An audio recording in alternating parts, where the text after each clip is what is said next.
what is the risk versus the benefits. And with COVID, we knew that, or the average age of death was in Western countries about 80 or over 80, and it was people with severe morbidities, and probably less than 1 in a million healthy children.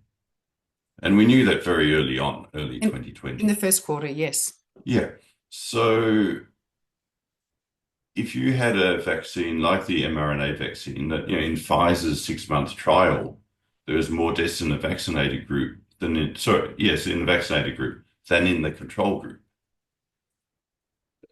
So by about 20-30%, the numbers were low. So statistical significance was unclear, but it was very clear that it wasn't reducing overall mortality in that trial and in the Moderna trial. So it would therefore be sort of illogical to give that vaccine to everyone, including children who are almost no risk, because you've just shown that it's probably, if it is saving people, it's probably also killing people because you're not having an overall reduction in mortality. So it may be saving some from COVID, but it's causing an increased death probably in another area. So in that case, whether there's an acute outbreak or not, you would only consider using it in people who you thought were at very high risk. And then you would obviously explain to them, it's not helping overall by the look of it, but it may help in you. These are the risks and benefits, make your choice. So that's the way that we've sort of always managed medicines, with a few exceptions that, end up in court for fraud. And it is not at all the way that we manage COVID. We even gave it to pregnant women, even though, and this is the interesting thing about the modified RNA vaccines is that they are a genetic therapeutic, and Moderna class them as genetic therapeutic. It's not, you can argue about whether it's gene therapy or not. It doesn't necessarily change your genes, but they're a genetic substance used therapeutically. So there are particular rules on these. Testing for carcinogenicity, does it cause cancer? Teratogenicity, does it cause abnormalities in a fetus, in a baby before it's born?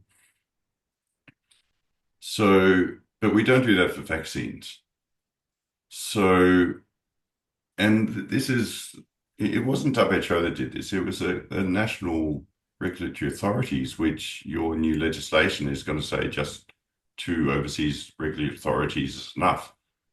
They decided that if you change the name of this genetic therapeutic to a vaccine, then you wouldn't have to worry about cancer or fetal abnormalities anymore, because it's a vaccine, not a genetic therapeutic. And it's just crossing off a bit on a bit of paper and putting a new name. The Therapeutic Drugs Administration, TGA in Australia, pointed this out and admitted they'd done it in their report of Pfizer. So the only data we had on pregnant women, I think it's important to just underline this, was we didn't have any on pregnant women at that stage. We had some animal studies on pregnant rats, and they showed they had a control group and they had a group that they injected with quite a high dose, but with the modified RNA. And in all the categories they looked at, about 13 categories of fetal abnormalities, there was much higher in the vaccinated group, and there is no abnormalities, or 1 or 2 only, in the control group. So it was very clear, comparing these 2 groups, that there was a huge increase in fetal abnormalities. So what they actually did in that trial, then they said, well, okay, but let's go and look at a trials from years ago, and we'll find somewhere the rats had lots of abnormalities. Instead of comparing with the control group that we used in this trial, we'll compare with the historical control group and forget the one that we just used. And they presented that to the FDA, the TGA in Australia, presumably the New Zealand one, the Japanese one, etc., and got it through. So then we had governments and their agencies telling pregnant women to take this, saying it was safe, and the only data they had was it was quite unsafe in pregnant rats. It also had a reduced fetal implantation rate, which means you don't become pregnant as well. And we also knew that in some men it reduced sperm count.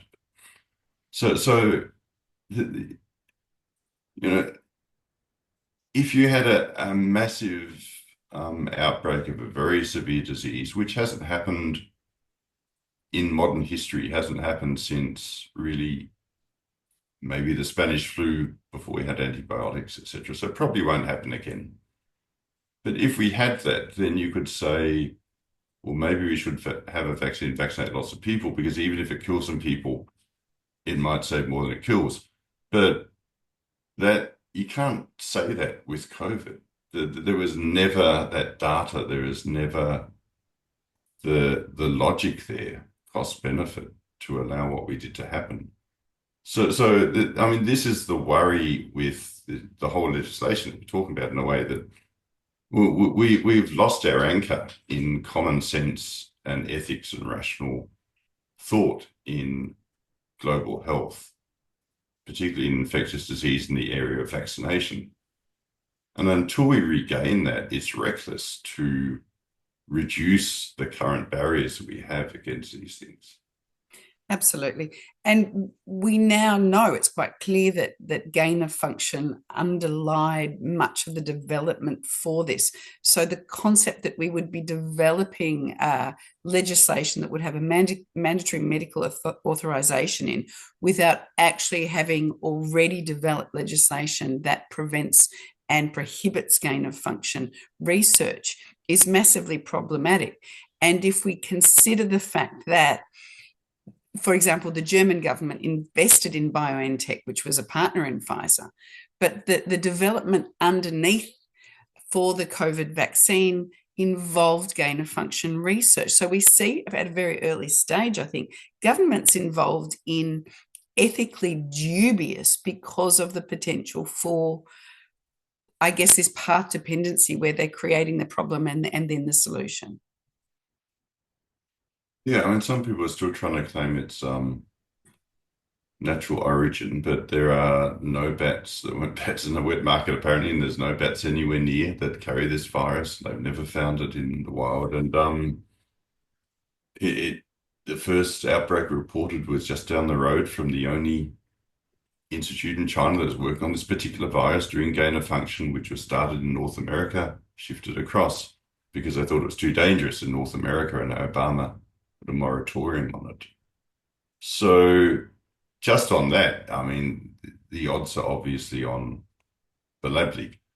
They knew, as it's shown in the House of Representatives report for the US on this, released on December the 4th, the COVID subcommittee, that some of the work was being done under BSL-2 conditions, which is very low. And a virus, an airborne virus, will inevitably leak. That there was reports already from the local US consulate there of lax biosecurity at Wuhan. But even elsewhere in the US, there's many leaks from the high biosecurity laboratories. This is an inevitable thing to happen.